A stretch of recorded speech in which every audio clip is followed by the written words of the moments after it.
Hola, ¿qué tal? Estamos nuevamente en nuestro programa en plataforma a través del canal TVX, que ustedes ya saben que lo pueden encontrar en sus diferentes sitios en las redes sociales, en Instagram como @canaltvx, en Twitter como @plataforma_sb, en Facebook como Canal TVX, Informa TVX y en YouTube como Informa TVX.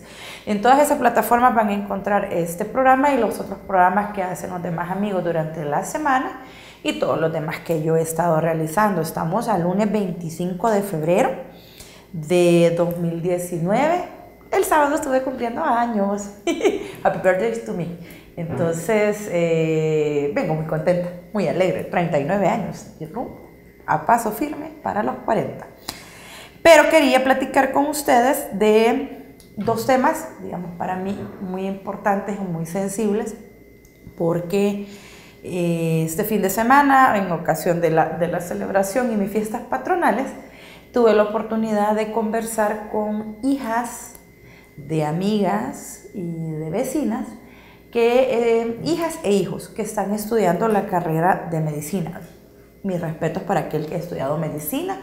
Eso me parece que es una carrera de mucha vocación, mucho servicio, mucho sacrificio. Personalmente en mi familia hay 3 médicos, a los que yo quiero mucho, tías y tíos, que se han esforzado porque es una carrera muy sacrificada. Mis respetos para el gremio médico, pero este año se aprobó una ley que es la ley que regula las prácticas clínicas de los estudiantes de medicina y odontología, internos, externos, residentes y todos los demás nomenclaturas que tienen los médicos. El caso es el siguiente: esta ley lo que busca hacer básicamente es poner fin a las prácticas abusivas que han sido algo constante en todo estudiante de medicina. Probablemente todos hemos escuchado alguna vez que se dice que a las estudiantes mujeres las acosan los profesores, que son los médicos ya viejos, las quieren tocar o las quieren intimidar, pero siempre se queda a nivel de rumor, porque generalmente estas víctimas que están estudiando no denuncian a sus catedráticos o a los profesores maestros o a los médicos maestros, por una simple y sencilla razón: están en sus prácticas, están estudiando. Y un médico de este nivel, con una trayectoria de este tipo, que es el jefe en los hospitales escuelas, porque recordemos que en El Salvador nuestro sistema de salud tiene hospitales escuela. Hospital de escuela es el Rosales, hospital de escuela es el San Rafael, hospital de escuela es el Sacamil. Son hospitales donde pues los estudiantes de medicina van y aprenden de los verdaderos médicos, cómo hacer cirugías, cómo hacer diagnósticos, cómo trabajar con sus pacientes, pero lamentablemente se ha generalizado una práctica que se reproduce un círculo de violencia. Es como el médico jefe dice: bueno, a mí me maltrataron y sobreviví, y hacía turnos de 48 horas sin dormir y sobreviví. Y dicen también médicas mujeres, ¿no? Y a mí me acosaron sexualmente y yo no dejé que nadie me hiciera nada, o accedí pero no pasa nada. Y se va quedando aquella leyenda de que puede sobrevivir a un maltrato. Y de hecho hay que ser maltratado, porque en El Salvador hay una cultura, no sé si se ha fijado usted, que entre más sufrida la gente es mejor. O sea, aquí a nosotros nos encanta ver a la gente sufrir, porque de ese sacrificio viene la recompensa, que es una tontera. La gente no tiene que sufrir así. Perdóneme, un estudiante de medicina no necesita que lo tengas 36 horas despierto.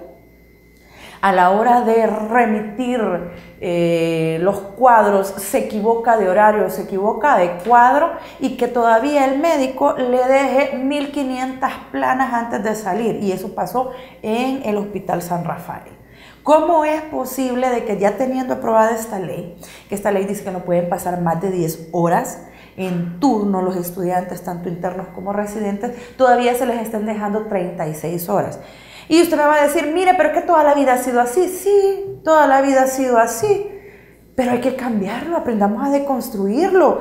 Perdóneme, pero una persona que ha pasado 10 horas despierto no lo va a atender a usted igual que una persona que ha pasado 36 horas. Sobre todo que aquí se ha mantenido la práctica que a los pobres estudiantes lo ponen a practicar con uno. Y hasta chistes morbosos hay.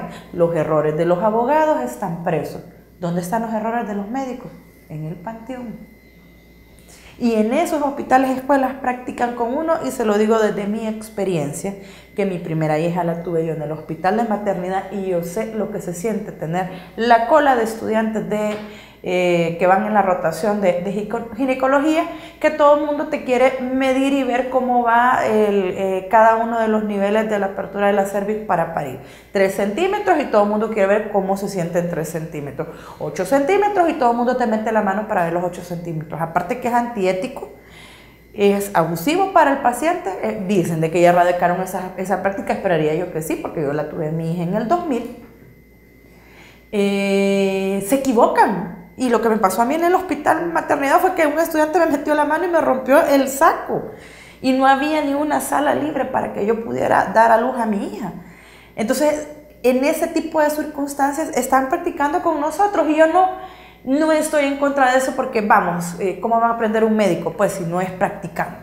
Pero deben de tener encima la supervisión de los médicos que ya ejercen, y deben de estar en otro tipo de condiciones, porque tú no puedes tener estudiantes de medicina 36 horas despierto y esperar que a la hora que tú llegues con un dolor muy fuerte en tu abdomen o de cabeza a la emergencia de un hospital o de una clínica, que te atienda bien. Por eso es que siempre dice, es que si no vas con las tripas de fuera, el sistema nacional, nadie te hace caso. ¿Pero por qué? Porque esa pobre gente tiene 36 o 48 horas de estar despierta, sin comer, con limitaciones. Entonces, ¿cómo una persona que está en esas condiciones te va a atender bien? Es de elemental lógica. ¿Cómo te va a saludar bien? ¿Cómo te va a decir, mire, cómo le ayudo? Aparte de que el tiempo de consulta es un mínimo. Además de eso, otra de las denuncias que yo recibí es que hay bastante médico que todavía no logra hacer la empatía o la ética en el trato a los pacientes con VIH positivos. Jamás se le debe preguntar o maltratar a estos pacientes o discriminarlos. En el San Rafael está pasando, y pasó con un médico que ha discriminado pacientes con VIH, que lamentable. Mire, el señor director del San Rafael, ya van 2 quejas solo de ahí, y 3 con la chica de las planas. Debería de poner más atención al resto de médicos que están abajo. Con gusto, si usted me invita, yo le llevo el listadito de todos los médicos que han estado maltratando estudiantes. Si usted se compromete a que va a guardar la confidencialidad de los estudiantes y las estudiantes que tienen las denuncias. Pero si usted lo que va a hacer es irle a contar a los médicos que el estudiante o la otra estudiante han puesto queja, no les va a ayudar en nada. ¿Y sabe qué va a hacer? Va a seguir manteniendo ese tipo de prácticas inhumanas y groseras hacia los estudiantes y las estudiantes de medicina, los residentes y los internos. Esto es bien grave, porque a la postre, ¿qué es lo que va? Primero, un círculo de violencia, de que como a mí me maltrataron cuando yo era estudiante, tengo que maltratar a los otros estudiantes, porque eso los va a hacer buenos médicos. Una racionalidad por demás estúpida. Luego, te viene a la postre que hay un maltrato a la gente, al paciente, al ciudadano, porque este estudiante ha sido maltratado. Entonces viene una cadena de maltrato. Hay mala praxis porque está desvelado. Hay mala praxis además porque el médico que debe de estar encima del estudiante no está pendiente. Pero también, ¿sabe qué es lo grave? Que las estudiantes que reciben acoso sexual, que lo hay, porque no me van a salir ahora todos los médicos cincuentones, sesentones, eso nunca pasaba antes. Siempre ha pasado y siempre ha sido una cosa que se guarda en silencio, porque hubo una estudiante a la que acosaron, pero nadie quiere decir quién es el estudiante ni quién es el acosador, y todo el mundo sabe en los hospitales quiénes son acosadores sexuales, qué médicos tienen esas prácticas. Pero ahora pues sí, se cubren no solo se cubren como gremio, algo que yo le reconozco a los médicos, se protegen entre sí en los gremios, sobre todo en los casos de mala praxis.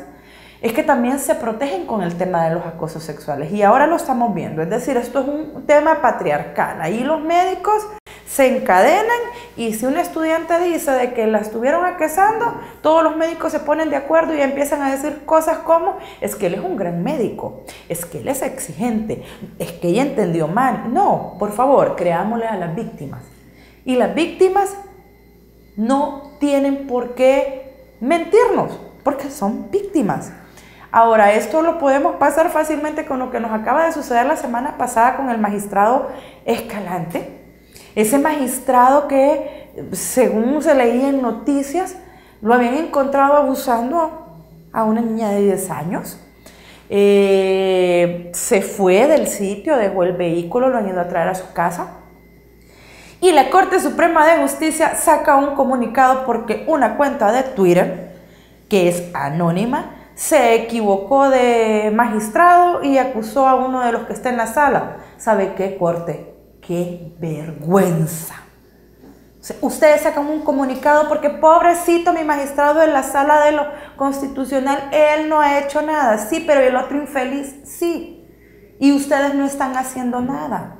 Tan no están haciendo nada que hasta la fecha no han hecho una depuración judicial como corresponde. Igual esa mesa tonta judicial que tienen. De nada sirve tener una mesa y una sección de investigación judicial si las denuncias que se les llevan ustedes no hacen nada. Solo yo, hace 2 años, casi 3, hice un artículo donde les estaba explicando lo que pasa en los 4 tribunales de familia de San Salvador.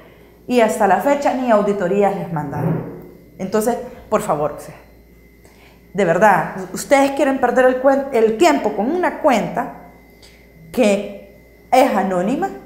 Primero tienen que individualizarla, o sea, hay que gastar recursos y estar pendiente porque un magistrado se siente ofendido. Pero el que de verdad fue ofensor, ¿qué van a hacer con eso? Porque para mí, entre lo urgente y lo importante es ese magistrado, porque no es el único.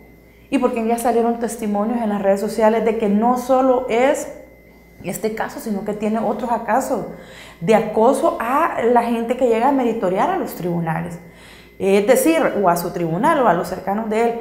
De verdad, Corte Suprema de Justicia, yo sé que ahí hay mafias de magistrados que protegen jueces, malos jueces que protegen narcotráfico, que protegen pandillas, pero también hay grupos de magistrados que protegen este tipo de jueces cochinos, agresores, abusivos, que no solo dan malas resoluciones diciéndole a las mujeres agredidas y golpeadas: ¿sabe qué? ¿No será que usted, mamita, le habló mal a su esposo y por eso le reventó la boca? En lugar de darle las medidas de protección.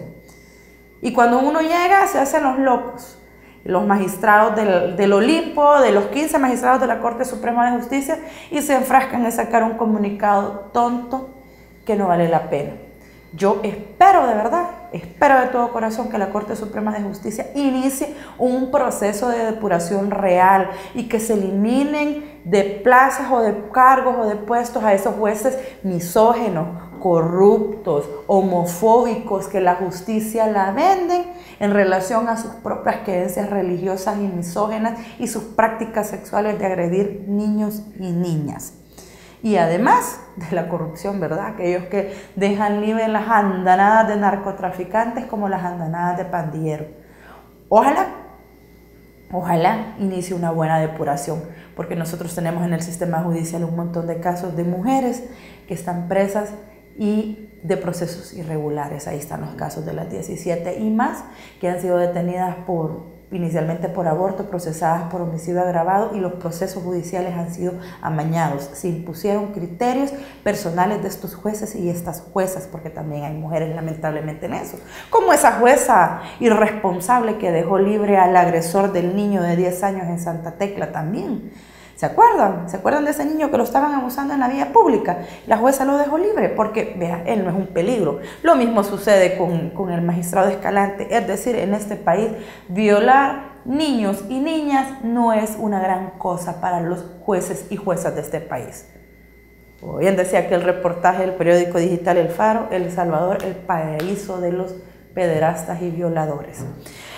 Ojalá se consiga una depuración, que es lo que necesitamos. Ojalá que la Corte deje de estar de bayunca, queriendo perseguir cuentas en Twitter, cuentas anónimas además, y se dedique a hacer lo que le corresponde, una buena depuración del sistema judicial y que nos quite todos esos jueces sin vergüenza. Ojalá. Ya leía yo ahí por más temprano que los diputados y las diputadas de las diferentes fracciones legislativas hasta ahora reaccionaron, porque esto pasó la semana pasada, pero hasta ahora todos han salido pidiendo que se apresure el tema del retiro del fuero. Deberían de hacer una interpretación auténtica del tema de los fueros. Ustedes lo pueden hacer, porque el fuero no es para eso, es para el ejercicio de sus funciones. Y estarles pidiendo eso a ustedes, no va. Está mal. Hagan una interpretación auténtica y utilicen el fuero para lo que es. Ya dejen de utilizarlo como lo dejó don Chico Merino después de tirarle los balazos a las chicas de la PNC cuando estaba borracho. El fuero no es para eso, ¿verdad? Entonces quiero agradecerles, quiero que pasen una bonita semana, pórtense bien y por favor en el tráfico ceda el paso, maneje tranquilo y pórtese bien. Un abrazo, chao.